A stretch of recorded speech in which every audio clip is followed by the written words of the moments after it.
Good morning, everyone, and welcome to the show. John Henry Soto here with you as always. It is March 24th, 2026, 7 a.m. here in Nashville, Tennessee. This is a live morning space for artists, filmmakers, musicians, and creators who are navigating the real world of making art. On this show, we talk about positivity, but not the fluffy kind. We talk about what actually stops artists from moving forward, the struggles we all face, and how to move through them with clarity and purpose. We'll also highlight good things happening in the industry, share ideas, suggestions, and practical advice, and most importantly, have honest conversations. This is a live show, so if you're here, feel free to ask questions or join in. This is a place to reset, get grounded, and start the day moving forward as an artist. And good morning, everyone. Welcome in. Hope you're all doing well out there. Man, it has gotten chilly here in Nashville, Tennessee. I don't know what to say. I hate to talk about weather because weather is such a boring subject. It's sort of like when you got nothing else to say or when you're insecure about something, you're just like, well, it's weather. It's crazy. Or you got nothing else to say. I don't know. So I usually don't talk about weather much, like with strangers or people. I'll talk about something that's really different, like about what about gluten-free bread? What do you think about that? Just talk about something that they wouldn't expect, and then they have to have and it kind of brings them out of whatever it is that they're stuck in, because all these other conversations are kind of boring. Anyway, having said all that, it is cold here in this Nashville, Tennessee, down south here, but we're getting some nice weather coming up. So, and it's always going to be nice here in Nashville. Kind of the benefits of being down south is that you're usually going to have pretty mild weather year round. You'll have a couple of weeks, maybe even a month of some chilly weather, and you'll definitely have a couple of weeks of like frozen weather. Look, I'm talking about weather. I'm talking about the weather. All right. So today's episode, I wanted to talk about. I'm putting together a group, as some of you might know, or maybe not know, or maybe not even give a damn rat's ass about. But I do have a talent agency called JHS Talent Management. I have one artist, Isis Christopher, amazing singer, beautiful young lady, and we're very excited to put a band around her because this is what we want to do. So she's got some great songs, but we need some structure. We need some more power. We need some good musical talent there to help us flush out some of these flesh out or flush. It wouldn't be flush, right? Flesh out these songs. And so we've been interviewing, and I thought it'd be interesting to do a show on how those interviews are going and how that process is. Putting the right people together in a band isn't just about talent, it's about alignment. When I'm building something under JHS Talent Manager, especially for an artist I'm supporting or developing, I'm not just listening for skill level, although that is important. I'm paying attention to attitude, communication, reliability, and whether the person understands the bigger vision. This is my job as a director, as a film director, as a talent manager, a manager of people, someone who loves artists and loves to help people. It's my job to really inspire them and to help them feel like and see the bigger picture. I got to try to paint it for them, and sometimes the paintings have to look different from one person to the next, which is interesting, and it makes my job very unique. Um, you can have though the most technically gifted players in the room, but if they're not aligned with the purpose of the project, it falls apart over time. The right band members don't just play well, they contribute to the energy, the culture, and the forward movement of the entire team. And this is so important because we're trying to put a team together that everyone is going to benefit and move forward. We're not doing it for just the individual, we're doing for the individuals involved and what are their purposes. So I have a series of 5 questions that I usually ask, and this is almost like an interview, and it is an interview. You have to understand that a project, people get involved in a project, sometimes 99.999% of the time, there's no financial gain involved, right? It's a project that we're putting together, and here's the vision, here's the pieces that we have already in place, here's the marketing structure, here's the business plan, here's all these elements that we need to put together this group. And then we put it out there, right? We have people to send it to, we have people to present it to, but you can't have that if you don't have uh, a structural group together of people that are like-minded and understand the vision, and that's the key element. Good morning, Kimberly. Good morning. Appreciate you. That's impact. That's right. That's right. Um, Appreciate you being here. So extremely important to get the right people in mind. And I'm going to go over these 5 questions, and they're going to sound a lot like I'm interviewing for a position, for operations manager, right? But it's very unique, because I think what it does for a musician or someone that's out there right now, it makes them realize that there is a business element to this, and I'm an artist, and it took me a very, very long time. All these grays that you see here and the no hair on top really took me a long, long time to figure out the business part of it is just as important. And when you have a good people, the Beatles wouldn't be around if it wasn't for George Martin, and if it wasn't for their manager, Brian. They wouldn't be around, because they had the talent, they had the gift, but they needed that structural person. They needed somebody there to put the pieces in place.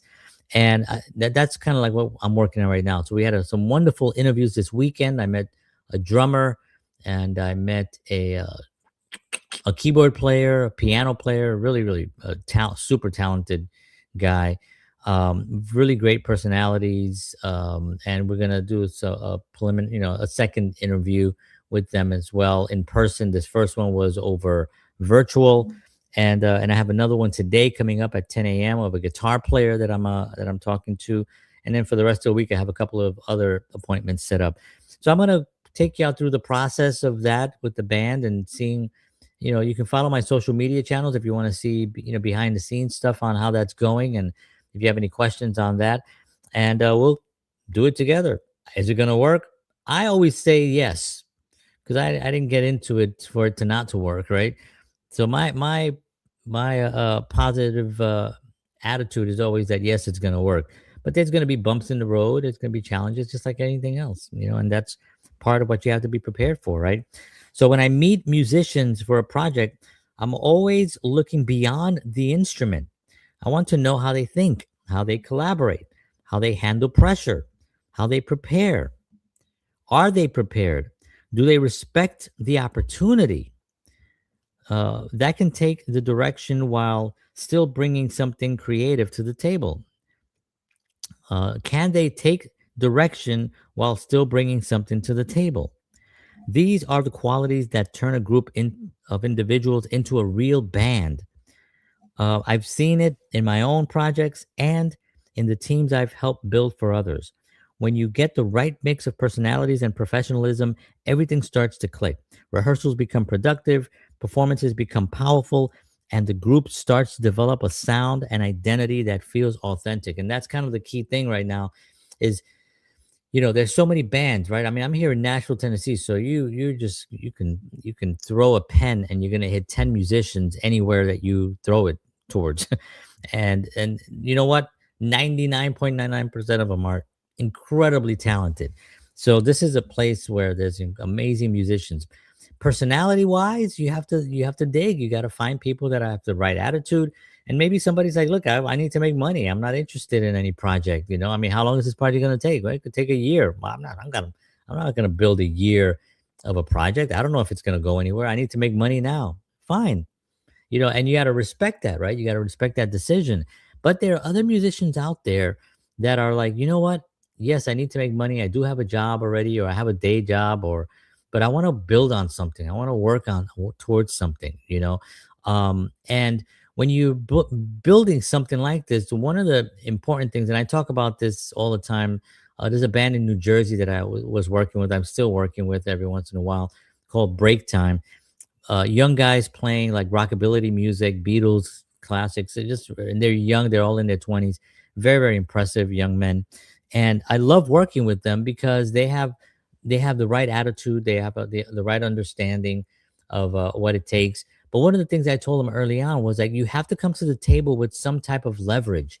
You have to come with something. You have to show them that you're doing this, you know? So I kept telling them, I said, you got to write your own material, because they were doing a lot of covers. So they started writing, and now they have hundreds of songs that they've written. It's unbelievable.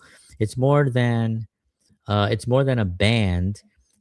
It's a collective community committed to the course, the success. That's everything. 100%, Kimberly. Yes, that's exactly right. And so these guys have that. They have that, and now that they have a little bit of leverage, meaning that, look, they have the website, they have the logos, they have the songs. They're just looking for the pieces. This tends to entice people, musicians a little bit more because they see there's structure here. There's something going on, and it's much easier to commit your time to something that you see is being built, and you can come in and add to it rather than coming in completely cold and being like, so what are we doing? And everybody's like, well, I thought we just put a band together. Who's going to write the songs? I think maybe we could all write the songs together. I mean, how uninteresting is that? And how, like, so now you want me to do the work? As a filmmaker, I get, a lot of people will send me stuff. Not a lot of people, but I do get people sending me things, or ideas. Hey, I got an idea. I'd like to meet with you. And they'll give me the idea, but there's nothing put together. So you're basically saying, here, work this and put my name on it. Build this thing. And I'm like, and now that I'm older and I've made that mistake many, many times, I actually can spot it and then respectfully decline, because I'm like, I don't have that kind of time to just build your project. You got to come to the table with something. I'm working on a thing right now to be a showrunner that hopefully is on over the summer. And they come to, they're like five people. There's an AI professional, there's a writer, there's a website designer. They have all the logos done, the website's done, there's a whole system built behind it. I'm coming in to kind of just run the show and talk to the artists and put things together. Man, I'm like in heaven. This is amazing. That's the kind of leverage you need to have in order to get somebody interested, knowing that there's not really going to be any income in the beginning. Like, I know that going in, it's going to be like the thing we're building, right? So, and it's totally fine. So these are, where was I here? Oh yeah. So it has to feel authentic. It has to feel unique. So what I started to say was that here in Nashville, there's so many musicians, and there's so many. They're playing a lot of covers down on Broadway, and then their bands being put together, and they're, the key thing is if you can put a group together that gives it a unique, different sound of something. It's like they bring their own flavor in, and you allow them to put the flavor in. You allow them. You don't structure them in the back. Okay, well, it's got to sound like this or it's got to sound like that. No, bring people to the table that have this creative outlet, and then let them create it. Let them bring it to the table and explore it and see what it sounds like. And you never know. You can hit the next thing, but you got to be open to that possibility. At the end of the day, building a band, especially when you're doing it for someone else, is a responsibility. Now, what I'm going to do real quickly, I'm going to go over, before I finish this paragraph, I'm going to go over the questions that I usually ask to. Now, these are going to sound like questions that you would ask if you're hiring a manager for anything, or you're hiring a team player, a team member, any kind of job. They sound like that on purpose. People understand sometimes when you're phrasing these questions. It's automatic it's in our psyche, it's in our culture, these types of questions. So I think it just opens them up to the possibility of like, oh, this is a job, this is a responsibility, this is something that I need to really take seriously. And here's what they already have.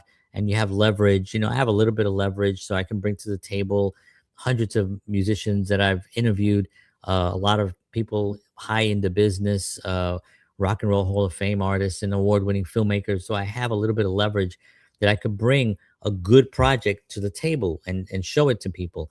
I can't just bring an artist. Like, I love my artist, Isis Christopher, but I need to actually have more with her. I need to have something more structural. So when I present it to people that really don't have a lot of time, and if they're giving me like 15 minutes to look at something, I got to make sure that that it's polished, clean, and sounds great. All right, let me get a sip here.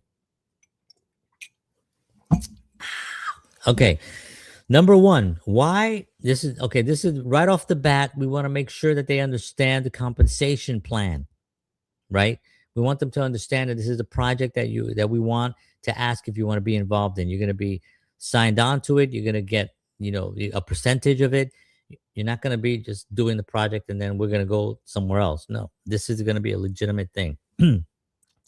Question number one is, why are you interested in being part of this project, especially knowing there's no compensation at the start? Boom, boom. Right off the bat, it's the toughest question that you're going to have to ask from that moment on.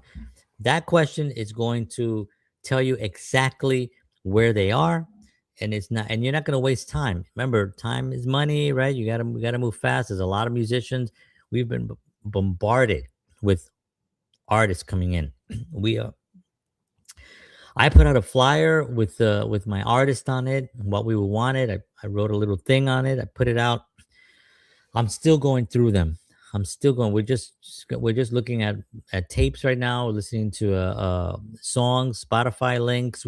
And just trying to come up with who we want to actually first, who kind of fits with the musical styles that we're trying to go, and then setting up the appointments. So we've been hit hard, but right off the bat, it says it on the thing. It's in case they miss it, I asked the question right off the bat. This is a project, you're involved. If you are involved, you're going to be an important part of this project. Number two, this is a question that's kind of cheesy, and we hear it when you're interviewing for a job, like a job at a company.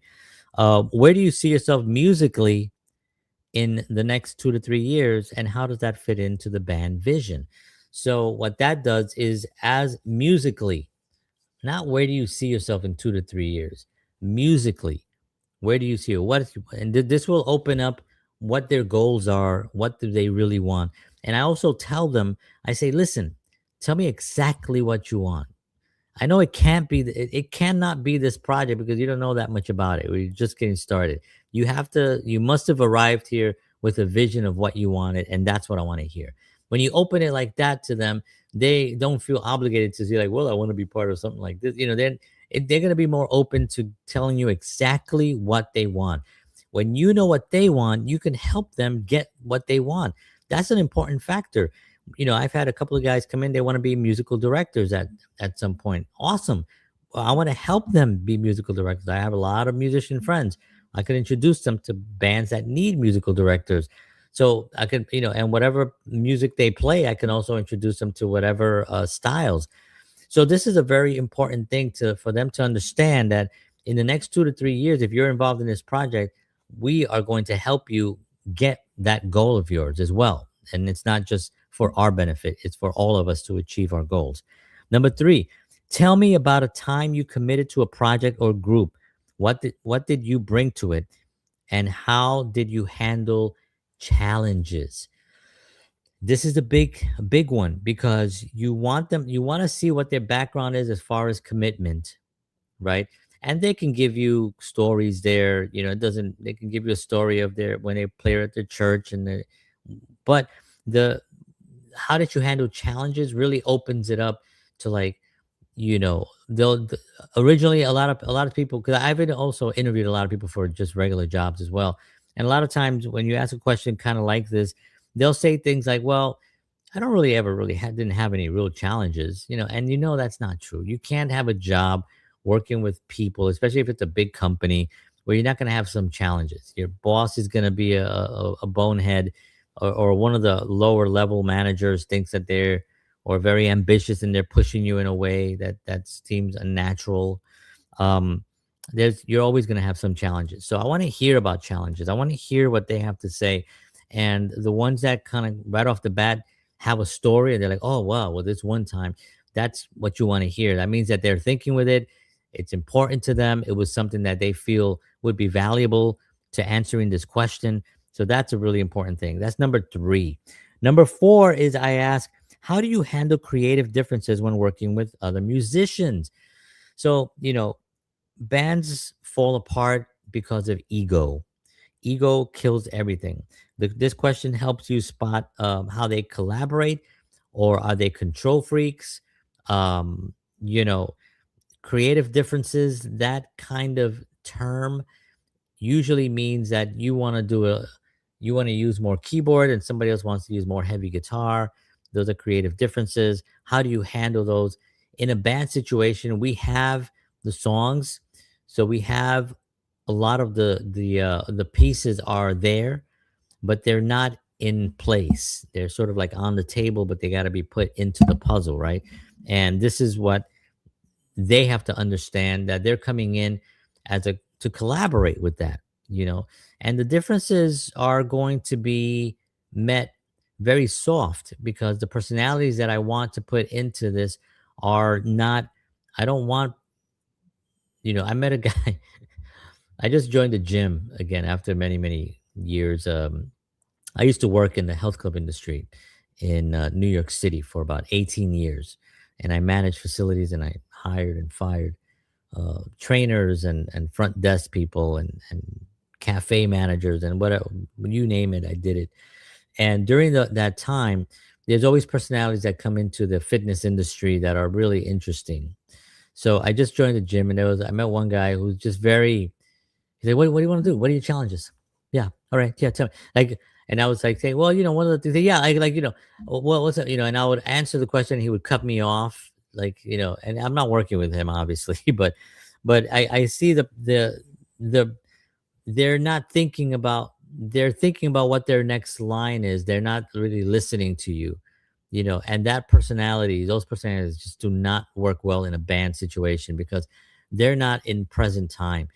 They are stuck in their own world. It could be ego. It could be a lot of other things. It could be the fact that they just don't have the good listening skills. That is a skill. That's a skill. Sitting there and listening and acknowledging when somebody, maybe their tone of a personality is not at your tone. Maybe they're a lot of energy and you're kind of not having an energy day, or maybe it's and you're a lot of energy and they're not. And you still have to listen there, and you have to acknowledge them, and you have to listen to their conversations, and it can get challenging at times, right? Um, but this really affects creative differences, because if you bring a person that actually gave you a really good, really snowed, gave you a, what do you call it? They kind of tricked you, right, for a lack of a better word. Um, and you thought they were one way, and then you get them in a room, and and you realize, oh, this person is really not listening. They're only thinking about what their next thing to say is, and they got to get that thing out. They got to talk about themselves. They got to talk about what they can do and what they can bring. When if you get that far in, this is when you have to pull the band, pull the. Now, you obviously you didn't ask these three questions up on the top, because this fourth question about creative differences should, by the time you get to this fourth question, you're going to already kind of know this personality of this person. You're going to kind of feel, is this going to be a person that you want to be in the room with when you're creating, or is this someone that you're just going to kind of, ugh,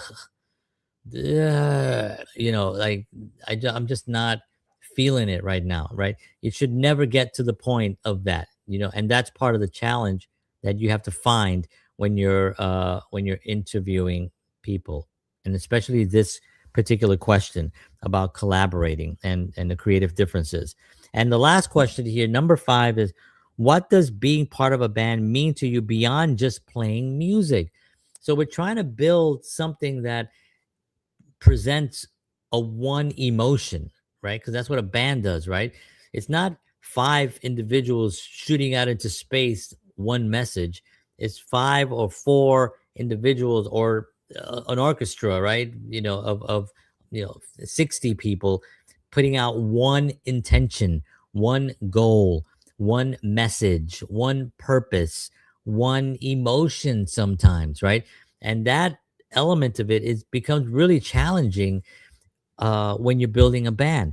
So you want to present to them a question about what does it mean to you, and see what they say. I think a lot of the questions are going to be answered like, well, I like to be part of a group, but when you hear something special, you say, well, I think it's important to send out a message, a positive message.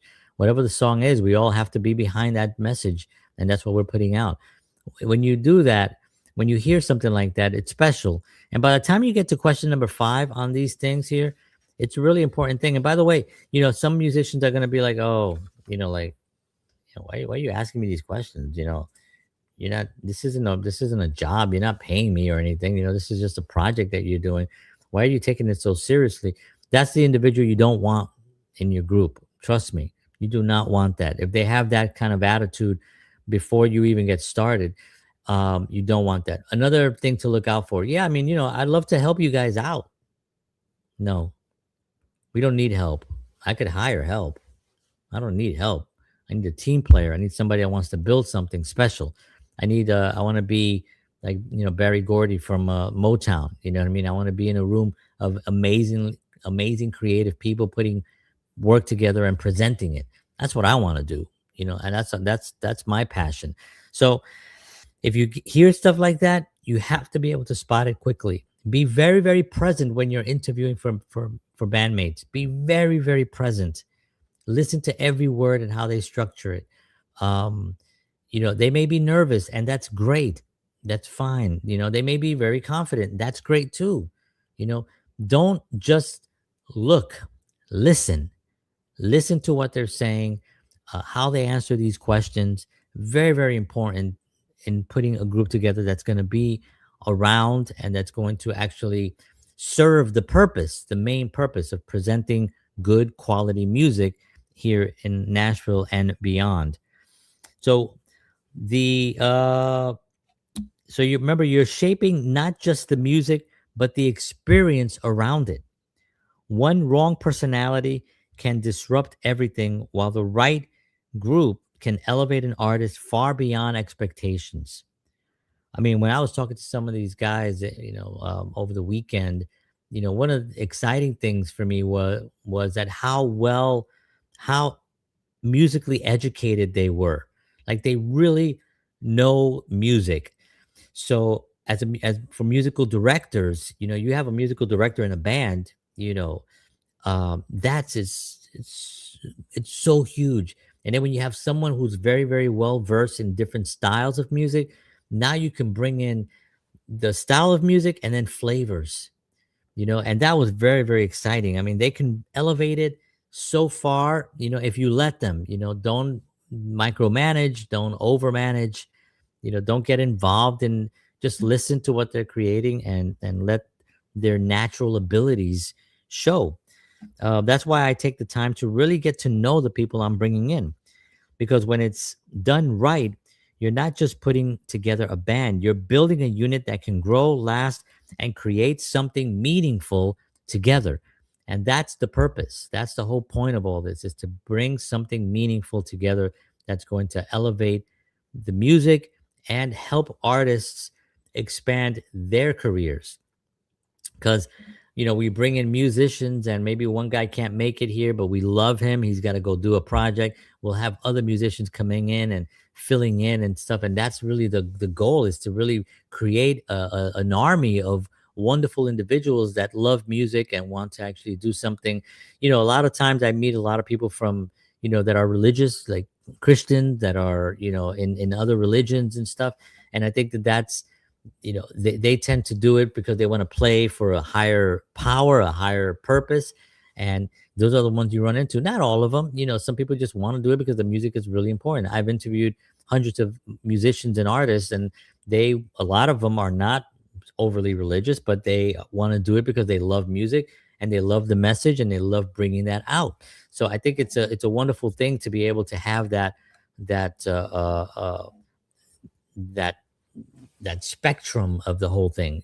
Just have different, where people coming in, but they're all coming in because of one reason. They want to elevate their musical journey, and they want to expand their musical journey by sharing it with others, with a lot of purpose behind it. And that's the key thing. All right, friends.